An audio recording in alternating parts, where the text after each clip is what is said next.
not important.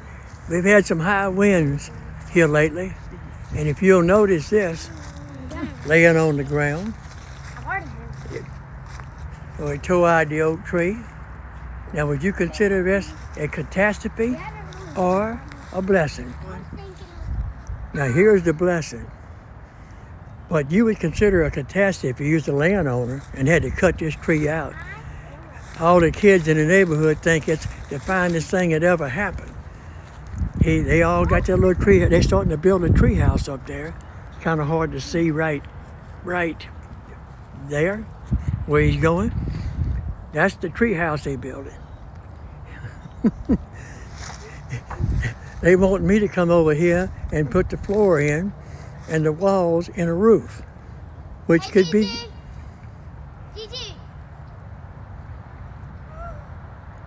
So anyway, what you would consider a catastrophe if you was the landowner, the kids love it. Now, we're fixing to get a hard freeze here in South Louisiana tonight. So the next thing you do is insulate your pipes. All right? And we're going to go cover that next. Now, we got a hard freeze coming tomorrow night. Going to drop down into the lower 20s, possibly into the teens. But now, up north, that night might be a problem. Here in Louisiana, it's a catastrophe. Anyway, this is how you do your pipes. When you run out of insulation at the hardwares and you can't buy it, and you don't have these covers for your faucet, take your noodles out of your swimming pool. That's all that is. Take your knife and you rip it. And you wrap it around your pipe and tie it with your snap ties. See, when you get up to the faucet, lay a piece over, put a double piece and snap it down. That pipe's insulated, baby. As good as regular insulation. This particular house, it's hard to tell up close, was moved here. This house is over 100 years old. It was moved from about 75 miles from here. They moved it here and set it up. Notice it's off the ground. And that should tell you right quick that that's a problem when it comes to insulating pipe. Now, this faucet coming under, right here, we took and cut the insulation and the little hole right there, and we squeezed the end shut with the snap ties, one there and one under here.